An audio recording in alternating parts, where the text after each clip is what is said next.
baby, so what just happened? Previously on the Grey and J family.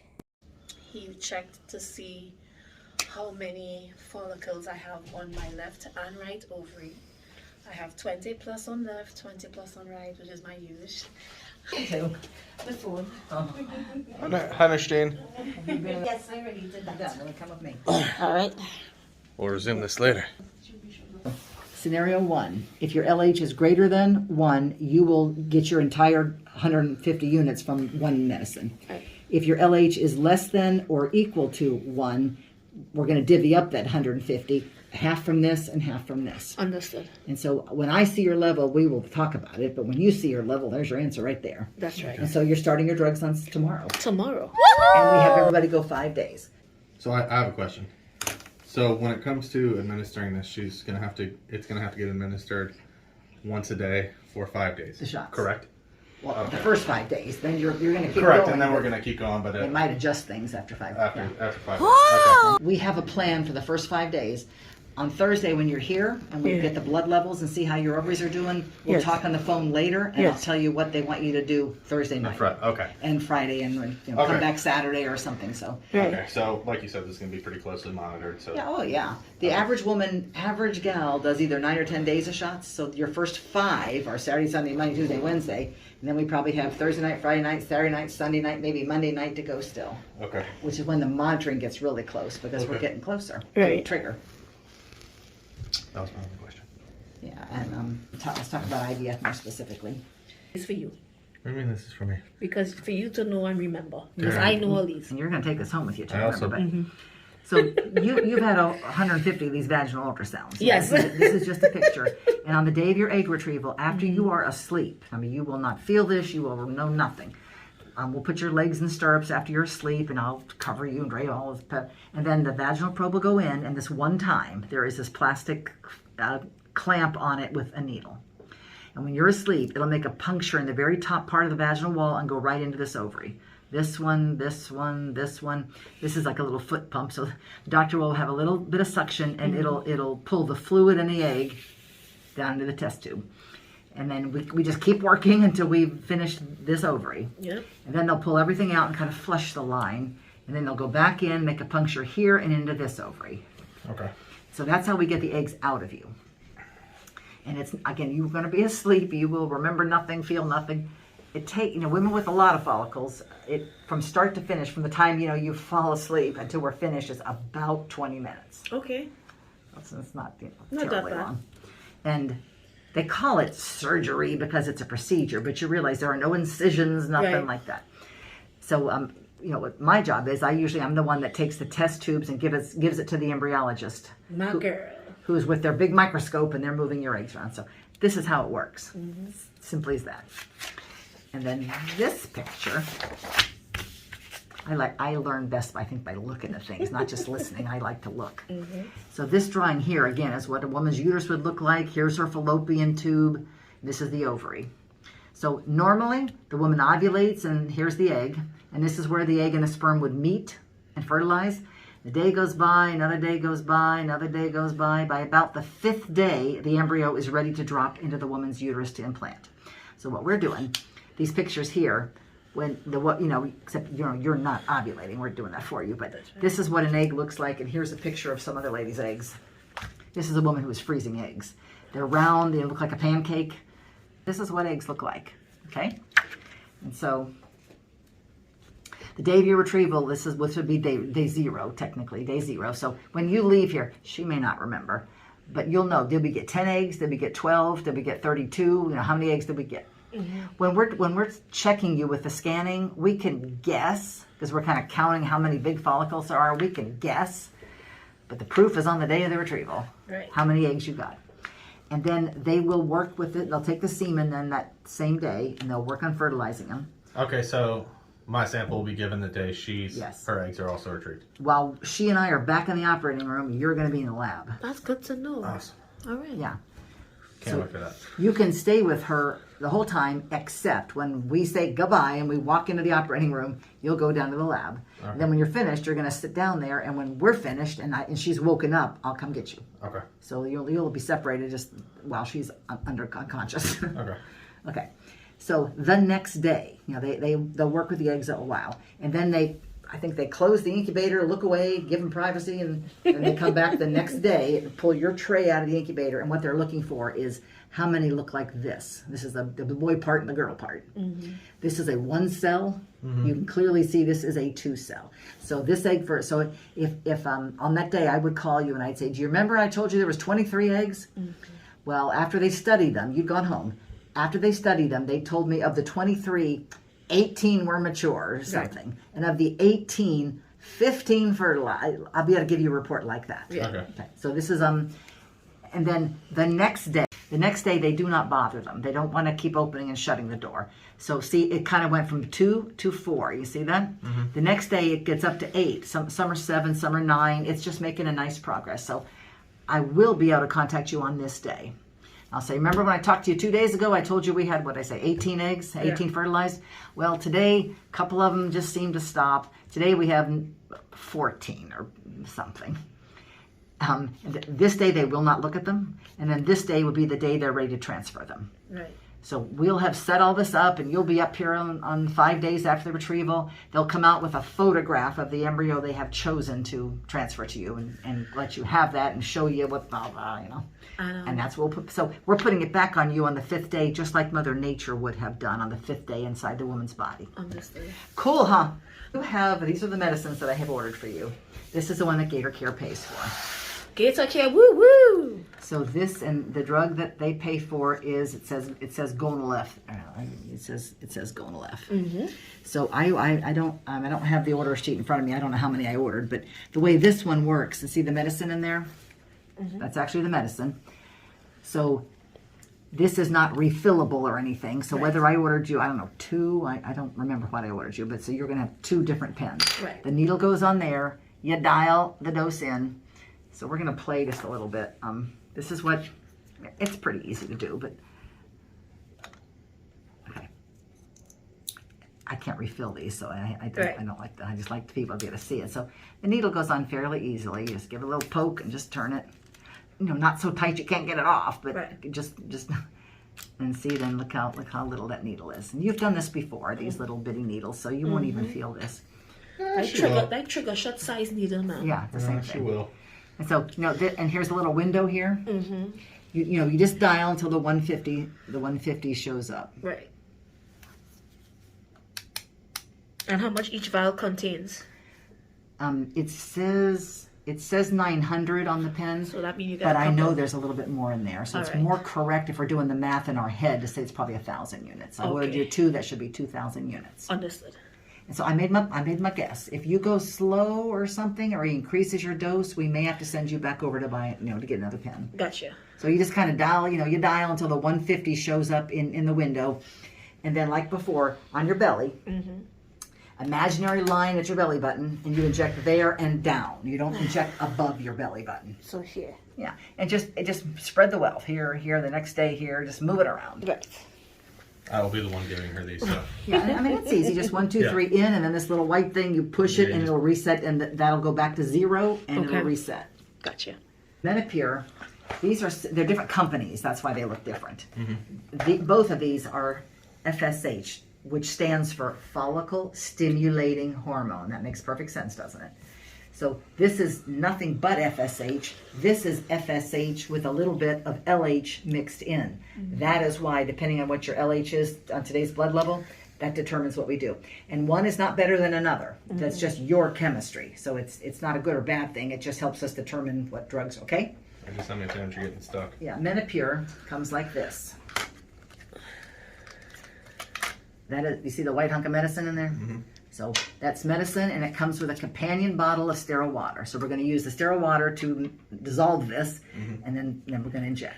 So you have 2 choices. I'm sure I ordered you 2. So there's 5 per box. You should have 2 of these in your box. So again, they come packaged, like this humongous box. There's 5 of these, and then these are, it's called Q-Cap. There's 5 of these. So you have 2 choices. Somewhere in your bag, in your box from the pharmacy, there's going to be a bag of these, the 3cc syringe with this big working needle, and then there's going to be a bag of sub-Q needles too. So you have two choices. You can use this needle to transfer the water into the powder, or some people just, oh, Jeanne, I would have a heart attack if I had to look at that needle. Okay, here's what you do. Go ahead and use the Q cap. And then I would tell people, just unscrew that, just look away, don't just look away. And then you can substitute this. See how this screws on there, just nice and easy. Push it on. It'll be a pretty good suction thing. And also, this is a 2 cc vial of water. The 2 cc is too much to inject in a sub-Q injection. The answer is always 1. So you want to only put 1 so cc of water per one of these? 1 cc of water. So half of this basically right. is the amount. So what I do, I'm not measured, I'm just sucking it in. And then break that suction. Do you see where the 1 is there? Mm-hmm. So I would bang on it if there's a bunch of bubbles, and then just push that and you stop at the 1. Okay. So it's a 2 cc vial. 1 cc is here, the other cc went down the drain. Right. Or, I mean, it's only water, it's not. Yeah, it's just sterile water. So here we got 1 cc. Then you take this one, and it'll mix in a nanoseconds. You don't have to think about it. And then pull it back in, and put on the sub-Q needle. And again, if there's any air, you just push the extra air out in the stomach. So this Same is way, just imaginary line below the stomach. Go a little away from where you gave the first shot. Well, yeah. Spread the wealth. She said spread the wealth. So this was pretty quick. Yes. Pretty quick. Is probably a smaller. Click, click, click, click. I just want to warn you, this is a little more fluid. So the shot goes about this speed. I couldn't find a little bitty sub-Q needle, but it goes about this speed. You just cannot shove it any faster. All that fluid through that dinky little needle. Okay, I see what you're saying. I'm just kind of warning you. It's going to be a much slower shot It's going to because take of the size of the longer, needle. just for that reason. So when it goes down, then hold a second and then pull it out. Some women have said too they think this one burns a little bit. Okay. When you've gotten vaccines throughout your life, some hurt, some don't. It's not the person, it's not the needle, it's the medicine. Yeah. So women have told me that some women have said this burns, so don't be surprised. The third medicine you have is this one, Cetratide. Yes. This is a little different. This is not an FSH. This one we order for women like you whose AMH is high with polycystic, slightly higher risk for ovarian hyperstim. It has really 2 functions. It is meant to prevent a woman from prematurely ovulating. Oh my God, we get in there, she's asleep, oh my God, where'd those follicles go? Oh my God. I mean, we would all just fall on the floor and have a heart attack. All of us would just die. Okay. I mean, what a nightmare you can imagine. So for women like you with polycystic, we order these. So and it's also like driving with your foot just right above the brake pedal, ready to tap if you need to slow down. Okay. So that's what this is for. So of course you would not start this on night number 1 because I told you just to slow you down. Right. So we will add this along the way, and I will tell you I will tell you you don't ever have to worry. Okay. What this looks like. It's a little kit, so they're all different. They're all different manufacturers. This looks like this. That is just water. This is the medicine. You can see see it in there. So, and they do give you 2 needles. One is a big or working needle, and one's a little dinky giving needle. So what I would do, I would take the bigger one, just to transfer the water. You screw that on there. It's 1 dose fits all. Just squirt the water in there. It'll I don't know. Don't shake it. Make a bunch of bubbles. Just do this until you're happy, and then turn it upside down. Pull it back in, and then this will be empty. And then I would unscrew this one.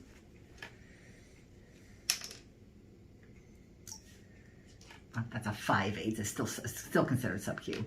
So you just have to mix this a little bit. It's just that like you have to mix that. You got to mix this. It's the same principle.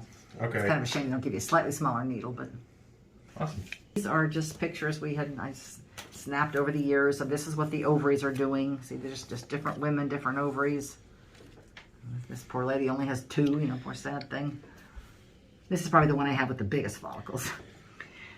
So, we've kind of done this before, but when you're being monitored, what happens with the computer? They're going to put their little marker here, a little marker here, and measure from here to there, and they're going to say something like They might say 10, and these are millimeters. They'll measure here to here, and they'll say 10. Then they'll measure here to here, and they'll say 12. So I average those two, and this would be an 11 millimeter follicle. So you're going to hear blah, blah, blah, blah, blah, blah, numbers, and somebody will say, one's, it's 27 by 14, because these are like bags of Jell-O. They're squished together, and they take on crazy shapes. So like when I get this a lot. Well, they said 25. Well, they said 25 by 14. It wasn't a 25 millimeter. So I just wanted to show you, this is stuff I've collected over the years. So this is what we do during the monitoring. And I know you know that already. Remember that. So that's kind of what we're doing today. Okay, so let me go over this page here. Our window, this is going to be a specified time. The most common is 9 p.m. It's possible you're going to have to take this trigger shot to work with you. That's okay. No big deal. But, Yeah. most likely it's at 9 p.m. All right. And then, but you're on a prenatal vitamin, aren't you? Yes, and I'll I am. continue that. And then here's our only sex talk. And we've been over this before. Depending on how long it's been since there's been an ejaculation, we need our best semen. And by that means 2, 3, 4, 5 days abstinence. So your sex life, nobody cares about any other time until we get to day of trigger. We want our best sample. So I would probably say to you, when was the last time you had intercourse? And then Greyson needs to give, if you don't feel, and she may not want to have intercourse. The women are a little bloated or crampy, so you have to go in and take care of yourself. And when we're getting closer, I will say, okay, this weekend's probably okay for intercourse, but then after Sunday, I'm just telling you, no more intercourse. We'll talk about that. Yeah. But that's the only reason for that. It has nothing to do really with you. Yeah. It has more to do with getting the semen sample at its best. Okay? Yes. Make sense? Yes. Yeah, we've been over this before, I know. The day after you are triggered, it does say abstain from intercourse just because of this. We want a little, and then even though we are done scanning you, we need one more blood draw, and it doesn't have to be 7:30, but you're going to come up and just have a blood draw because we are going to pick up that trigger in your bloodstream to make sure it's there. And, Right. Okay. And then the only medication, at least from us, is I don't know if you take thyroid or you take other stuff. No, only from prenatal us, just and prenatal. low dose aspirin. And then nothing to eat or drink after midnight. Okay, I'll remember that. We are out here. We are licensed as a level 2. Level 1 is the hospital, and those people are often allowed to have clear liquids at night. Yeah. But we can't. We're licensed. We must have 100% empty stomach. So, nothing to eat or drink after midnight the night before your retrieval. Right. And then this talks about we're going to have daily blood draws on you. Got to get an IV started. So just hydrate yourself well up until midnight. And then the day of your retrieval, do not eat your breakfast or drink anything. Arrive here at the time that I tell you to, which frankly is usually 7. Okay. Because you will change into a gown and an IV will be started. And we have residents here. And they may well be with us, but they are not capable of doing an egg retrieval. So one of our 3 doctors will do it. Okay. And it depends on, frankly, the day of the week. They're just like labor and delivery. They all got their days. Right.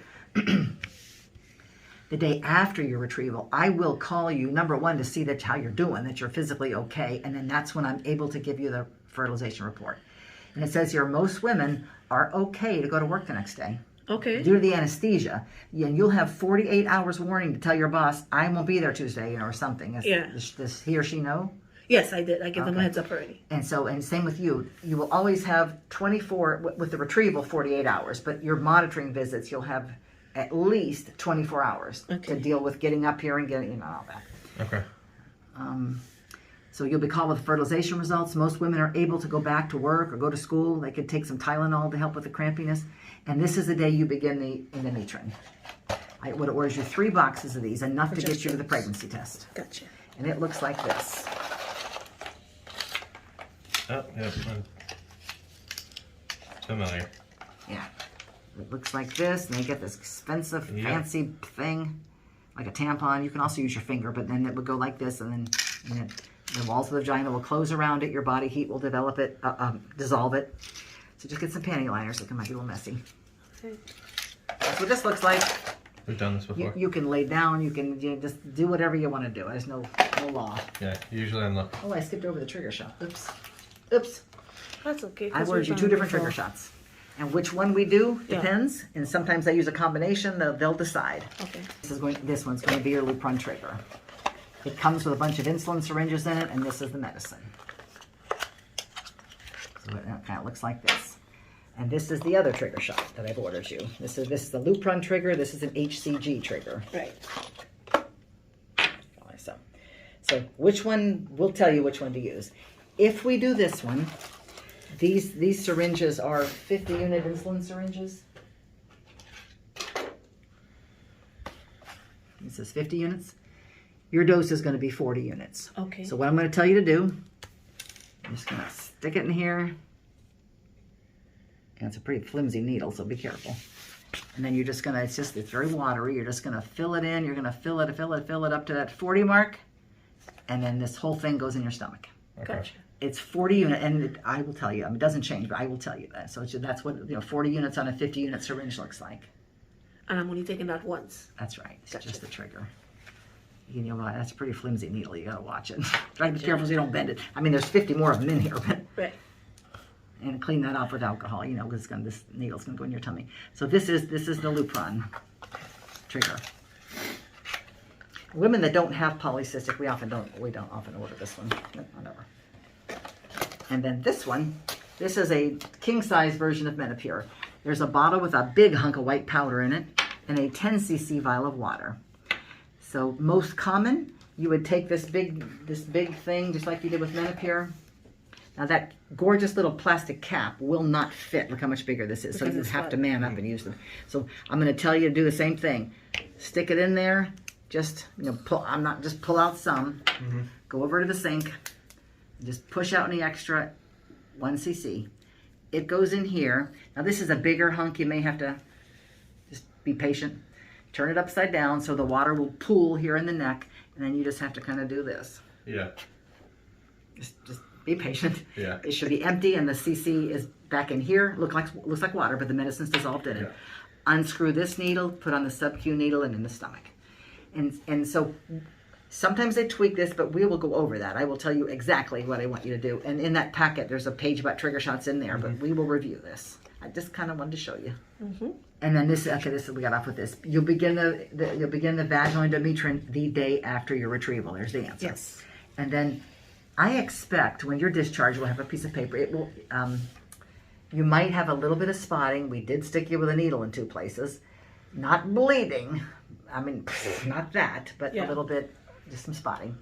I expect you to feel a little bloated, a little crampy. She should not look like she's coming down with a bad case of the flu or something. If she looks off to you, we need to discuss this. And then prior to your transfer, you will be updated. Remember the pictures I showed you, the 4-cell, the 8-cell, but you'll be updated. And here's what we are going to do the day of your transfer, roughly 5 days later. So as soon as you are triggered, our calendar, I am going to tell you, it's written here, but we're going to go over it again. I'm going to tell you, you can have your breakfast. I'm going to tell you to empty your bladder. Well, I'll tell you to. And you can drink, 12, your bladder. You know how long you can go without peeing. 12 to 16 ounces of a liquid. And this should result in uncomfortably full bladder, not dying or exploding or something, but uncomfortable. Do you ever drink adult beverages? Yeah. Okay. Slowly. 3 of us are out somewhere, let's say. We're out having a nice evening. And then you've finished your second, an hour and a half's gone by. You finished your second one, and you're like, Jeanne, just stop talking. Ma'am, where's the bathroom? Yeah. You reach a point where, okay, this is not cool anymore. I'm not enjoying this. I'm uncomfortable. I'm just not enjoying myself. I'm going to go pee. Like that. Uncomfortable, but not near death. Gotcha. And I would describe, people are different, but if 10 is near death, I'd like you at a 6.5 or a 7. Uncomfortable. And you can practice this weekend. You can. Trust me, she has a bathroom phobia, so she holds her pee anyway, so you're fine. Oh, and, people that work in healthcare too often go a long time. So she's good. Okay. Shouldn't be anything new for her. So this should result in an uncomfortably full bladder. We are going to use a Valium tablet, and the reason we got this precious cargo in a catheter, we cannot just stand there and stare at each other. We need to get that embryo in the body. So that's the reason for the Valium, to try to relax that uterine muscle so that baby will just go right in there. And this time, husbands do not go in the OR. If the wife is unconscious, there is no role for you to play. But the day of the transfer, we will put on a bunny OR suit on you, and you'll go in the OR with us. It's your embryo too. Yeah. And plus you're not knocked out. So That's true. And then the pregnancy test, 2 weeks from the day of the retrieval. If it's positive, I'm going to tell you to refill we can't run out, so refill that. And you'll keep going. If the test is negative, however, we just lost our battle. Right. And I'll tell you to stop your supplements. Okay. And then you have the option, we can make you an appointment to come in and, they can discuss, well, here's what they thought about the sperm. Here's what they thought about how the eggs looked. Here's what the lab said about how your embryos looked. But they can't tell you why you were a negative test. It was just, so It just didn't stick. he's not going to have a great answer for you. So some people say, well, I'm not going to bother with that. And if we have frozen embryos, I hope we do, we'll just gear up to try again with the frozen embryo. Gotcha. Picture of. So that big black, here's another ovary picture that got stuck in there. These are all, see how they're all very similar. It's 4 different ladies. This big black blob is the bladder. Right. And fluid helps with sound waves, and it's also the weight of the bladder. If this is the vagina, and sometimes the uterus is at a bit of a cocky angle, if we put that heavy bladder on top, we're trying to get it to lay a little flatter so we can get that embryo in easy, quick and easy. So this is the lady's bladder. This whole thing is the uterus. The lighter colored area is the interior that we have been working on getting thick and spongy. And some of these you can see that little white dot? You can see it there. You can see it on that one, the little white dot. You can see 2 of them there. Embryos are microscopic, but the fluid bubble around them, that's what's bouncing off the. So how cool is that? So this lady's got a souvenir picture of probably, I guess, she probably is older, 2 embryo. Isn't that cool? Yeah, so but this I is wonder why I can't get 2 embryos. Because you're not that old there. I know. Well, what the answer is, we're going to wait and see what the quality of your embryos. If there's any questionable, they might put 2 back in you. Okay. That'll be a discussion for later. Okay. Okay. And this is so little, it's about the size of a piece of rice. And it's still a vaginal ultrasound, but see this, and they'll say, see that round thing, Jeanne? That's the yolk sac, and from here to here is the baby. Yolk sac, here to here is the baby. This woman came back a week or 2 later, and look at the difference. Kaboom. You can see the arm buds there. You can see the foot bud. It's still the yolk sac starting to go away. Yeah. How beautiful is that, huh? Awesome. Our life, Our love. our story.